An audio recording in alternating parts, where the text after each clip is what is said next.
নবী কি আসলে 5 ওয়াক্ত নামাজ পড়তেন?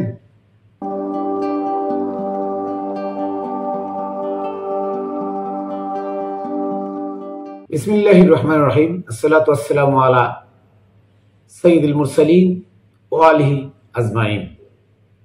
প্রিয় তরিকার বন্ধুরা,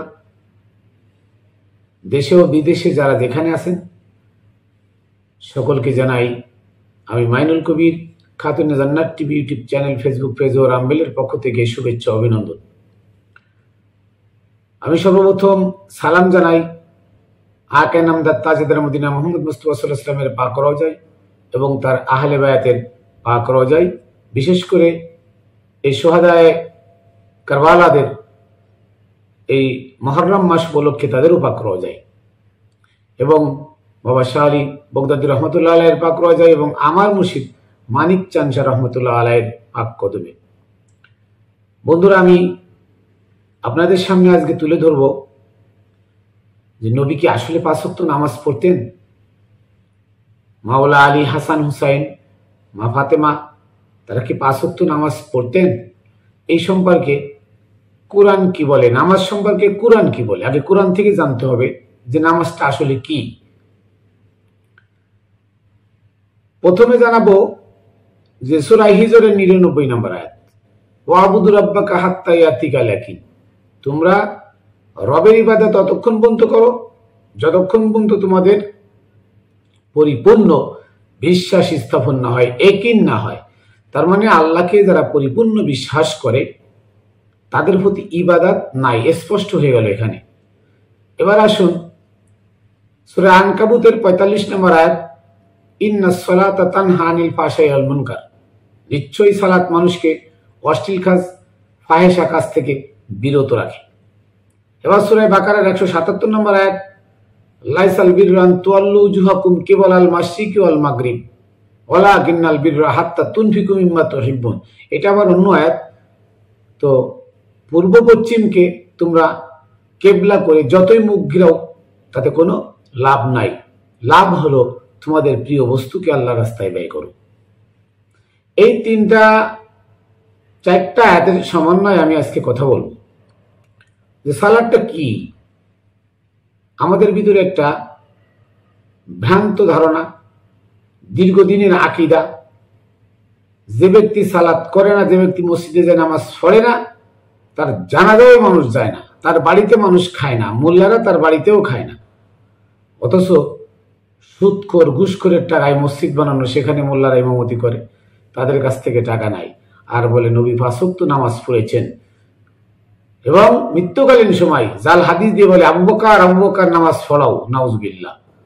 অথচ আবু বকর, ওমর, ওসমান কেউ ওখানে ছিল না। এবার আসেন যে এই যে নামাজের পরে এত গুরুত্ব আপনাদের কেন, কি কারণে এত গুরুত্ব দেন, এবং নবীকে কেন তোহমত লাগান নবী নামাজ পড়েছেন? আচ্ছা বলুন তো, আপনারা প্রশ্নের উত্তর দিবেন। সূরা আনকাবুতের 45 নম্বর আয়াত আল্লাহ বলছেন, ইন্নাস সালাতা তানহা আনিল ফাহশাই ওয়াল মুনকার।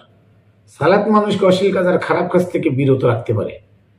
তাহলে যারা বলছে নবী 5 ওয়াক্ত নামাজ পড়তেন জামাতের সাথে, আজান দিয়ে মসজিদে, তাদের কাছে আমার প্রশ্ন যে আপনাদের এই কথা আর কোরআনের কথা কি এক?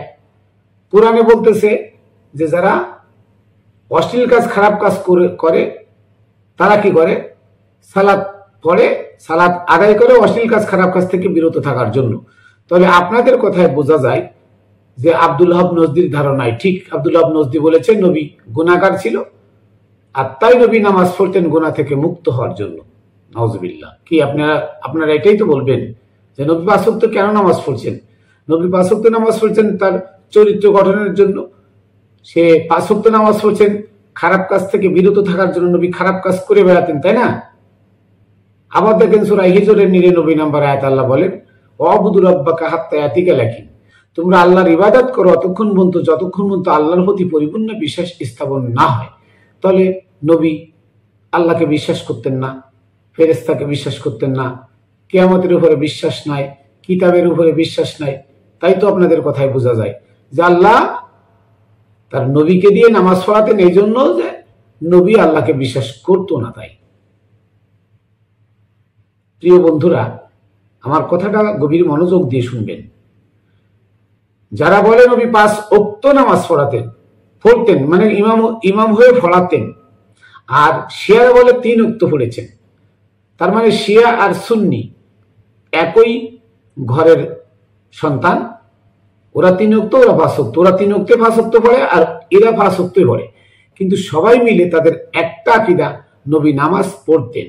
নবী নামাজ পড়তেন, নামাজে শুধুমাত্র অশ্লীল কাজ আর খারাপ কাজ থেকে বিরত রাখতে পারে, এই ছাড়া নামাজের কোনো ক্ষমতা নাই। তাহলে নবী কেন নামাজ পড়বেন? তাহলে তিনি অবশ্যই, আপনাদের কথা বোঝা যাচ্ছে, তিনি খারাপ কাজ করতেন। তাহলে নবীর প্রতি আপনাদের প্রেম নাই। আপনাদের প্রেম ভালোবাসা নবীর প্রতি থাকলে এত বড় তহমত তাকে লাগাতেন? 53 বছর মক্কায় থেকে যে মক্কায় 1 রাকাত নামাজ পড়লে আপনারা বলেন 1 লক্ষ রাকাত নামাজের সব। আমি কোরআনে কোথাও পাই নাই। আপনারা কোথায় পেলেন? ইলিয়াস নাংরার এই বানানোর ফাজাইলের নামাজের থেকে এইগুলো নিয়ে বললেন এগুলো মিথ্যা, ভিত্তিহীন, এগুলোর কোনো দলিল নাই। আপনারা যে এই যে কথা নবীর পরে বলেন, নবী নামাজ পড়ছেন 5 ওয়াক্ত নামাজ পড়ছেন, নবী খারাপ কাজ করতেন তাই 5 ওয়াক্ত নামাজ পড়ছেন, নবী আল্লাহকে বিশ্বাস করতেন না তাই 5 ওয়াক্ত নামাজ পড়ছেন। অথচ কোরআনের সূরা বাকারার 177 নম্বর আয়াত আল্লাহ বলেন কি, যে লাইসাল বিররা আন তুওয়াল্লু উজুহাকুম কিবালাল মাশরিকি ওয়াল মাগরিব, তোমরা পূর্ব এবং পশ্চিমকে কেবলা বানায় যত মুখ ঘুরাও, যতই নামাজ পড়ো, যতই কপাল ঢাকাও, তাতে কোনো লাভ নাই। তাহলে এবার বলেন যে আল্লাহ যেখানে বলছেন নামাজ পড়ে কোনো লাভ নাই, সেখানে আবার নবী কেন নামাজ পড়বেন? উত্তর আপনাদের কাছে। নামাজ কেন পড়বেন? নামাজে মানুষকে চরিত্র গঠন করে। নবীর কি চরিত্র খারাপ ছিল? ইবাদত তারা করবে যাদের আল্লাহর প্রতি বিশ্বাস স্থাপন হয় নাই। তাহলে নবীকে আল্লাহকে বিশ্বাস করেন নাই? নবীর উপরে কোরআন আসছে, নবীকে কথা বোঝেন নাই যে পূর্ব পশ্চিম কেবলা বানায় মুখ ঘুরালে তাতে কোনো লাভ নাই? তাহলে নবী তারপরও পূর্ব পশ্চিম কেবলা বানায় উনি নামাজ পড়ছেন। এই ভ্রান্ত আকীদা কারা দিয়েছে? খলিফা ওমর থেকে শুরু, ওমর, উসমান, মুয়াবিয়া, ইয়াজিদ, এদের থেকে শুরু এই ভ্রান্ত আকীদা। আমার নবীকে কলঙ্কিত করা হয়েছে, আমার নবীকে অপমান করা হয়েছে, ছোট করা হয়েছে। নবীর নামে হাজার হাজার জাল হাদিস বের করে নবীর শানকে ক্ষুণ্ণ করা হয়েছে। কারা করেছে? এই খেলাফতের মানব রচিত খেলাফতের খলিফাগণ করেছে, সাকিফাইনের খলিফাগণ করেছে। তারা ইসলামকে ধ্বংস করেছে। তারা মুয়াবিয়ার হাতে ইসলাম উঠাই দিয়ে গেছে। মুয়াবিয়া তার মদ্যপুত্র ইয়াজিদের হাতে উঠাই দিছে। ইয়াজিদ তার ছেলে মারওয়ানের হাতে, মারওয়ান তার ছেলে আব্দুল মালিকের হাতে, আর আব্দুল মালিক আর হাজ্জাজ বিন ইউসুফ মিলে কোরআনের পরিবর্তন করেছে। প্রত্যেকটা জিজ্ঞাসা চিহ্ন, প্রত্যেকটা দাড়ি কমা মুছে ফেলে কোরআনকে একাকার করে ফেলছে। তাই আজকে সমগ্র মোল্লারা বলে নবী 5 ওয়াক্ত নামাজ পড়তেন, নাউজুবিল্লাহ। আর কোরআনের ভিতরে আমি চ্যালেঞ্জ করলাম, কোরআনের ভিতরে কোথাও নাই এই সালাত মানুষকে নাজাত দিবে। এই সালাত মানে এই নামাজ মানুষকে জান্নাত দিবে, এই নামাজ মানুষকে হুর গেলমান দিবে, এই নামাজ মানুষকে আল্লাহর কাছে নিয়ে পৌঁছায় দিবে। কোরআনের একটা আয়াত দেখাতে পারবেন না। ইভেন এই নামাজ না পড়লে আপনাকে সাজা দিয়ে হবে। চ্যালেঞ্জ থাকলো কোরআনে একটা আয়াত দেখাই দেন যে নামাজ না পড়লে আল্লাহ সাজা দিবেন। তাহলে নামাজের প্রতি এত গুরুত্ব কেন জানেন? তা হলো এই ধর্ম ব্যবসা রমরমা করার জন্য আজকে মানুষের মন গড়া এত ফতোয়া আর নামাজের পরে এত গুরুত্ব দেওয়া হয়, এই জন্য যে মানুষ যাতে মসজিদে এসে পড়ে থাকে, কোরআনের কাছে না যায়। যদি কোরআন পড়ে তাহলে আমার মতো অধম মাইনুল কবিরও জন্ম নিতে পারে আবার নতুন করে, তাদের ধর্ম ব্যবসার ক্ষতি হবে। সেই জন্য তারা কোরআনের কাছে যাইতে দেয় না। 1 অক্ষর পড়লে 10 নেকি, এই পর্যন্ত তাদেরকে রেখে দেয়। তারা মানুষের বানানো জাল হাদিস, এজমা, কিয়াস, ফেকা, উসুল, মাযহাব, চার ইমামের চার ফতোয়া, এটার মধ্যে মুগ্ধ, এটার মধ্যে ব্যস্ত, এটা নিয়েই শুধু মানুষকে সারা দিন শোনায়। অথচ কোরআন আল্লাহর বাণী। আল্লাহ বলছেন, অমাল্লাম ইয়াহকুম বিমা আনজালাল্লাহু ফাউলাইকুমুল কাফিরুন। যারা আল্লাহর হুকুম, আল্লাহর নাজিলকৃত এই বিধান দিয়ে কি করে না, সমাজ বা নিজের সামাজিকতা গড়ে না, জীবন যাপন করে না, তারা কাফের, তারা জালেম, তারা ফাসিক। আর মোল্লারা বলে কোরআনের তাফসির হাদিস, নাউজুবিল্লাহ। অথচ আল্লাহ তাআলা বিদায় হজের দিন বলে দিলেন, আল ইয়াউমা আকমালতু লাকুম দীনাকুম ওয়া আতমামতু আলাইকুম নিয়ামতি, যে আমি আজকে এই দিনকে, এই কোরআন ভিত্তিক জীবন ব্যবস্থাকে পরিপূর্ণ করে দিলাম। দিন দালিয়ানুন, দিন,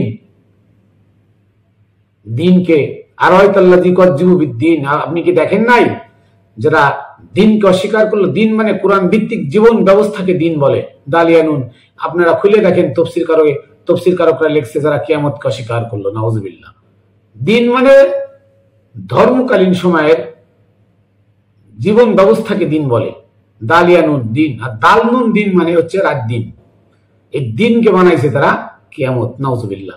এই জন্য আমাদের ভিতরে এই ভ্রান্ত আগিদা, এই মুফাসসিররা, আব্বাসী উমাইয়াদের দালাল, এরা আমাদের ভিতরে এই ভ্রান্ত আকীদা তিলে তিলে করে ঢুকিয়ে দিয়ে আমাদেরকে বিপদগামী করে ফেলছে।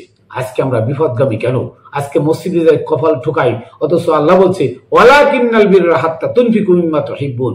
যতক্ষণ পর্যন্ত তোমার প্রিয় বস্তুকে আল্লাহর রাস্তায় তুমি ব্যয় না করবে, ততক্ষণ পর্যন্ত তুমি সফল কাম অর্জন করতে পারবে না। তুমি নামাজ পড়ো, নামাজে কি হবে? না পড়লে গুনাহ নাই, পড়লে কোনো কাম নাই। তাহলে এই নামাজের পরে এত গুরুত্ব কেন? এই নামাজের পরে এত গুরুত্ব দেওয়া হয়েছে এই জন্য যে মানুষ যাতে সুফিজম, যেটা মোহাম্মদ ইসলাম, যেটা সঠিক ইসলাম, যেটা হুসাইন ইসলামের দিকে মানুষ যেন ধাবিত না হয়। এর জন্য এই নামাজের পরে গুরুত্ব দিয়ে মানুষগুলোকে ভয় দেখিয়ে মসজিদের মধ্যে এনে অ্যাটাক করা হয়, যাতে মানুষ মোহাম্মদ ইসলামকে না খোঁজে। তাই নবীকে মানাইছে নামাজি, নাউজুবিল্লাহ। আপনাদের কাছে বিচার দিয়ে গেলাম, যারা এই কথা কোরআনের আয়াতগুলো দিয়ে আমি যে বললাম, নামাজ না পড়লে গুনাহ নাই, নামাজ পড়লে কোনো উপকার নাই, নামাজ শুধু মানুষকে চরিত্র গঠন করাইতে পারে। অথচ সারা দুনিয়াতে যত মসজিদ বেশি হচ্ছে, সুদখোর ঘুষখোর তত বাড়তাছে, কই কমে তো না। তাহলে নামাজ কি নামাজ হইল? এখানে কোন নামাজ পড়লো তারা? অতএব এই নামাজের কোনো মূল্য নাই। তোমার প্রিয় বস্তুকে আল্লাহ রাস্তায় ব্যয় করো, সেটা হচ্ছে আমিত্বকে বিসর্জন দাও, ষড়রিপুকে বিসর্জন দাও। তাহলে তুমি সফল কাম অর্জন করতে পারবে, আল্লাহকে চিনতে পারবে, নবীর প্রেম তোমার হৃদয়ে উদিত হবে। যাই হোক, আমি সকলকে আবারও আমার পক্ষ থেকে, Khatune Jannat TV YouTube channel, Facebook page রামবেলের পক্ষ থেকে শুভেচ্ছা অভিনন্দন জানিয়ে আমি পাক পাঞ্জাতনের পাক কদমে, পাক রওজায় সালাম মুক্তি রেখে বাবা শাহ আলী, আমার মুর্শিদ মানিক চাঁদ শাহ রহমতুল্লাহ আলাইহির পাক কদমে আমার সালাম মুক্তি রেখে এখানে শেষ করছি। আবার দেখা হবে অন্য ভিডিওতে। জয় গুরু।